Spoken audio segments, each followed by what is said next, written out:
விழாவை நடத்துகிற இந்த நமது தேசிய தலைவர் குழுவுக்கு எனது மனமார்ந்த வாழ்த்துக்கள். இது ஃபங்க்ஷன் நம்பர் 2. இந்த மேடையில் அமைந்திருக்கும் அனைத்து நல்ல உள்ளங்களுக்கும் எனது நன்றியும் வணக்கமும். தமிழ்நாடு திரைப்பட இயக்குனர் சங்கம் பெருமை கொள்கிறது. ஏன்னா எங்களுடைய இயக்குனர், எங்கள் துணைத் தலைவர் திரு அரவிந்தராஜ் அவர்கள் ஊமை விழிகள் அப்படிங்கிற ஒரு படத்தின் மூலமா ஒரு மிகப்பெரிய புரட்சியை ஏற்படுத்திய ஒரு இயக்குனர். ஏன்னா அவர் கூட நாங்கெல்லாம் அசிஸ்டண்டா இருந்தோம். அதனாலதான் நம்ம பொழப்பு இப்படி ஒரு வழியா நம்மளுக்கு ஒரு சான்ஸ் கிடைச்சது சைடுல. ஸோ எங்களை எல்லாம் இயக்குநர்களாக வளர்த்து விட்ட அந்த திரைப்படத்தின் மாபெரும் இயக்குனர் திரு அரவிந்தராஜ் அவர்கள் சாதாரணமான ஆள் அல்ல. அவங்க பெரியப்பா மிகப்பெரிய பாடலாசிரியர். கடவுள் என்னும் முதலாளி, கண்டெடுத்த தொழிலாளி, விவசாயி, அந்த பாட்டை எழுதினவர்.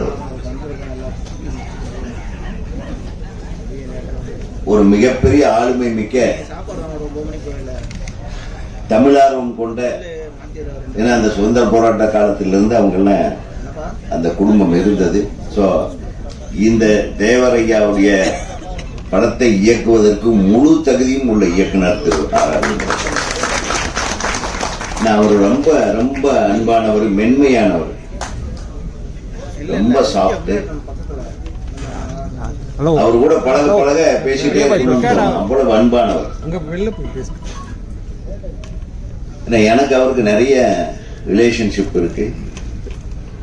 எனக்கு முதல் பேண்ட் ஷர்ட் எடுத்து கொடுத்தது சினிமாவில் அவர் தான். அது வரையில நானே பழைய பேண்டையே மாத்தி மாத்தி போட்டிருப்பேன். உண்மையா சொல்றேன், இதெல்லாம் புரியல. ஒருத்தர் சிறந்த மனிதராக, சிறந்த இயக்குனராக யார் ஒருத்தன் வரானா, தன்னோட சேர்ந்து கஷ்டப்பட்ட ஒருத்தனும் என்ன மாதிரி ஆகணும்னு யார் ஒருத்தன் நினைக்கிறானா அவன் தான் மிகப்பெரிய இயக்குனர். அந்த வரிசையில எங்களுடைய குடும்பத்தின் மிகப்பெரிய இயக்குனர் அரவிந்தராஜ் அவர்கள் இந்த படத்தை எவ்வளவு கஷ்டப்பட்டு, எனது அருமை தம்பி பஷீர் அவர்கள், அவர்தான் தயாரிப்பாளராக இதை ஆரம்பிச்சார். இந்த படத்தை அவரும் படாத கரணம் போட்டு சொல்லிடுவேன். ஆனா உங்க லுக்க பார்த்தா கொஞ்சம் பயமா இருக்கு. அவ்வளவு பக்காவா அந்த வேஷத்துக்கு பொருத்தமான ஒரே ஆள் இந்த இந்தியாவிலேயே திரு பஷீர் அவர்கள் இருக்காங்க. ஏன்னா உண்மையிலுமே, ஆனா அந்த கதாபாத்திரத்தை பண்றாருன்னு சொன்ன உடனே அன்னையிலிருந்து அவர் புலால் ஒன்பதை நிறுத்தி விட்டார். உண்மையிலுமே அது ஒரு பெரிய விஷயம். இந்த படம் ரிலீஸ் ஆகுது, இன்னைக்கு வரையில அதை கண்ட்ரோல் பண்ணிட்டே இருக்கிறோம். சீக்கிரம் ரிலீஸ் பண்ணிடணும், அப்பதான் நம்மளுக்கும் பிரியாணி கிடைக்கும். இல்ல அவ்வளவு ஒரு டெடிகேஷன், அவ்வளவு டெடிகேஷனோட இந்த படத்தை ஆரம்பிச்சாரு. அப்பவே பிரம்மாண்டமாக ஆரம்பிக்கப்பட்ட திரைப்படம். அப்புறம் நடுவில் SSR தலைவர், நம்ம எனது நண்பர் சத்யா அவர்கள், அவர் வந்த கடைசியில் இது கொஞ்சம் சூடு பிடிச்சு படம் நிறைவடைந்து, ஒரு நண்பனுக்காக இன்னொரு நண்பன் தோல் கொடுக்குறாங்கன்னு சொல்றோமே, அதுதான் இது. அது சாதாரணமான தோல் இல்லைங்க, ஒரு மிகப்பெரிய, அதாவது சரித்திரத்தில் இது பொன் எழுத்துக்களால் பொறிக்கப்படுகிற ஒரு திரைப்படம். உண்மையாவே சொல்றேங்க, சாதாரண யாராலையும் எடுக்க முடியாது. ஏன்னா அவ்வளவு ஸ்ட்ரெஸ்ஃபுல்லா இருக்கும். கொஞ்சம் கரணம் தப்புனா மரணம்ன்ற மாதிரி. கூடவே ஒரு ஆராய்ச்சியாளர் அண்ணன், யாருங்க, எங்க கம்பெனி அண்ணன், அவரு செட்லியே நின்றுப்பாரு. இல்லைங்க இப்படி வருஷம் இது தப்புங்க அப்படிம்பாரு. அவரை வச்சுக்கிட்டு இவரை கண்ட்ரோல் பண்றது பெரிய டென்ஷனா போச்சு அவங்களுக்கு. ஏன்னா தேவரையா அப்படியெல்லாம் பண்ண மாட்டாரு. சோ ஆக கண்ணுல எண்ணெய் ஊத்திட்டு இல்ல, கண்ணுல எண்ணெய் ஊத்திட்டு இது கரெக்டா போய் சேரணும். சரியான தேவரையாவை பற்றியான கண்ணோட்டத்தை, சரியான கண்ணோட்டத்தை மக்களுக்கு கொண்டு போய் சேர்க்க வேண்டும் என்பதற்காக படைக்கப்பட்ட ஒரு படைப்பு தான் இந்த தேசிய தலைவர். நிறைய சொல்றாங்க தேவரையான ஜாதி தலைவரே கிடையாது, தேவருக்கும் ஜாதிக்கு சம்பந்தமே இல்லை அப்படின்னு இந்த படம் சொல்லு. நான் பல பஞ்சாயத்து பண்ணியிருக்கேன் நம்ம படங்கள்ல. அது மட்டும் 18 பட்டின்னா ஆர்வி உதயகுமார் எவனை நினைக்காம இருக்க முடியாது.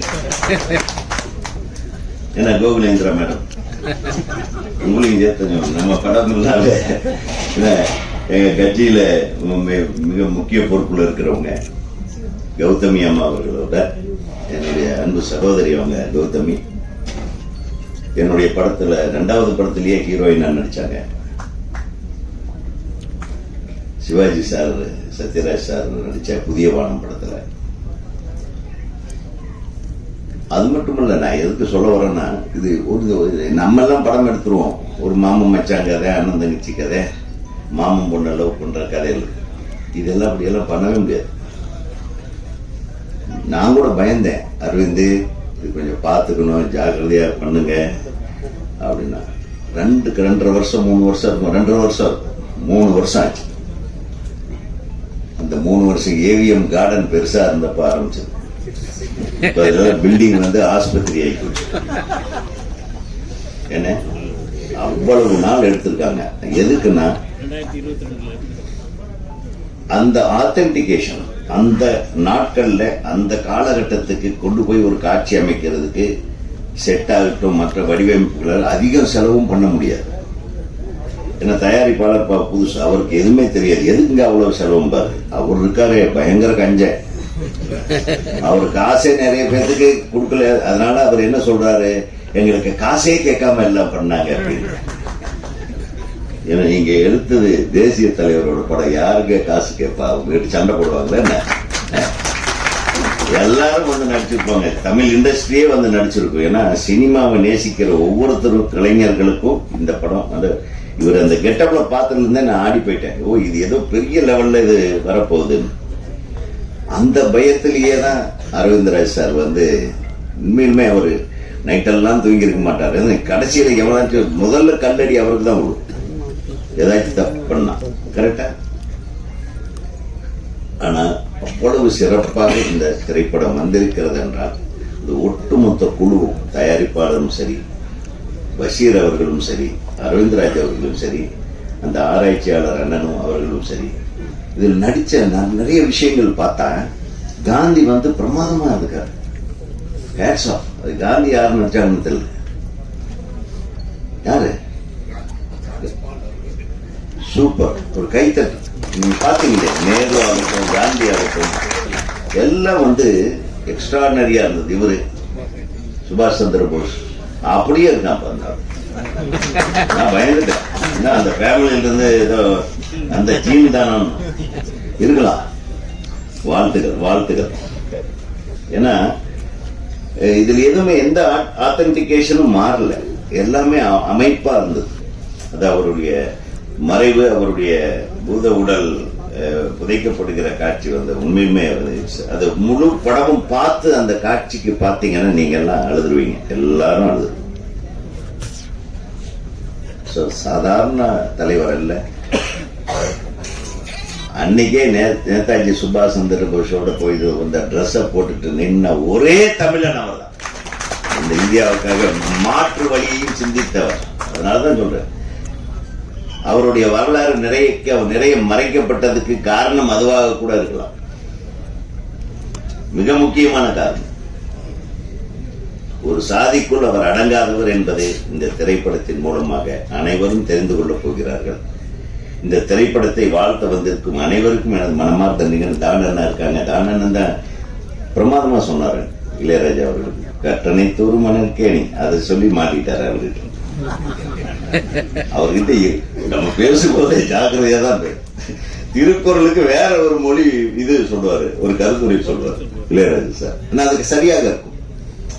ஆக எல்லாரும் வளர வளர அறிவும் வளர்கிறது, நம்மளும் வளரணும். நம்ம இன்னும் அங்கேயே நிக்கிறோம். இன்னும் சினிமா வளரணும். சினிமா நல்லா தான் இருக்கு. சினிமாக்காரங்க எல்லாம் வளரணும். இப்போ எப்படி நல்ல படங்கள் எல்லாம் ஓட வைக்கிறது, நல்ல படங்களுக்காவது நான் நிறைய தியேட்டர்கள் கொடுங்க, தியேட்டர்கள்ல போட்டா கலெக்ஷனை கரெக்டா கொடுங்க. இதுக்காக ஒரு குரூப் போராடிட்டே இருக்கு. நாங்கெல்லாம் மேடைக்கு மேடை பேசுறேன், எங்களை காப்பாத்துங்க, எங்களை காப்பாத்துங்க. தேவரையா படத்தையாவது காப்பாத்துங்கள் என்று கூறி உங்கள் அனைவருக்கும் நன்றி தெரிவித்துக்